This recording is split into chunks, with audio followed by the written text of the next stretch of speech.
मराठा आरक्षक आंदोलक मनोज जरांगे पाटील यांनी मागील 2 वर्षापासून मराठा आरक्षण प्रश्नावरून राज्यभरात रान पेटवलं आहे.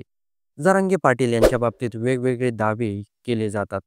ते राष्ट्रवादी शरद पवार पक्षाचे अध्यक्ष शरद पवार यांच्या सांगण्यावरून काम करतात असा गंभीर आरोप महायुतीतील नेत्यांकडून वारंवार केला जातो. याबद्दल शरद पवार यांनी स्पष्ट शब्दात आपलं मत व्यक्त केलं आहे. यामध्ये मनोज जरांगे पाटील यांचं नाव विशेषतः चर्चेत आहे. मनोज जरांगे पाटील हे या आंदोलनाचं मुख्य चेहरा मानले जातात. ते मराठा समाजाच्या आरक्षणासाठी सक्रिय आहेत आणि या मुद्द्यावर राज्यभर विविध ठिकाणी आंदोलन, सभेचा बंद आणि अनेक आयोजित केलेले कार्यक्रम, परंतु या आंदोलनाच्या राजकीय जोडणीबाबत सतत चर्चा होत आहे. काही नेत्यांच्या मते जरांगे पाटील राष्ट्रवादी काँग्रेस पक्षाचे अध्यक्ष शरद पवार यांच्या सांगण्यावरून काम करत असतात. हे आरोप विशेषतः महायुतीतील नेत्यांकडून लावले जातात.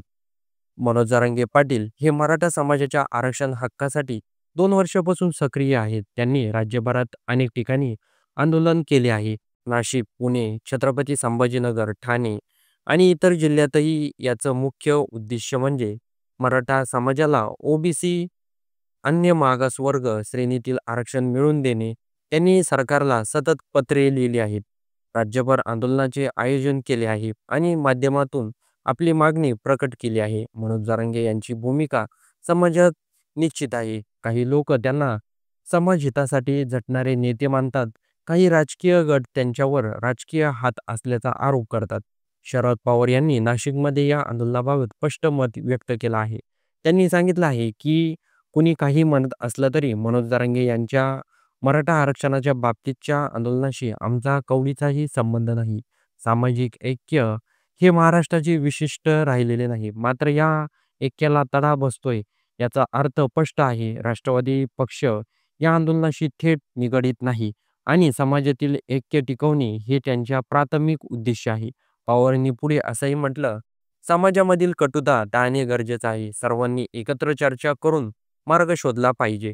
विविध समित्या बनवल्या जातात, पण सरकार एका जातीसाठी नसून सर्वांसाठी आहे. समितींच्या नियुक्तीमध्ये व्यापक दृष्टिकोन ठेवणे आवश्यक आहे. एका जातीसाठीच नाही. यातून स्पष्ट होत आहे की पवारांचं फोकस समाजातील ऐक्य आणि समन्वय टिकवण्यावर आहे. मराठा समाजाला ओबीसी आरक्षणामध्ये एंट्री मिळत असल्याच्या संदर्भात राजकीय चर्चांना जोर धरत आहे. काही राजकीय नेते जसे की छगन भुजबळ या मुद्द्यावर आक्रमक भूमिका घेत आहे. शरद पवार यांनी छगन भुजबळांना समाजातील ऐक्य जपण्याचा सल्ला दिला आहे. एका जातीच्या हितासाठी संघर्ष करण्यामुळे समाजामध्ये अंतर निर्माण होऊ शकतं. हे टाळणे आवश्यक आहे. याचा अर्थ असा की मराठा आरक्षणाचा प्रश्न फक्त आरक्षणाचा नाही, तो सामाजिक संतुलन टिकवण्याचा देखील आहे.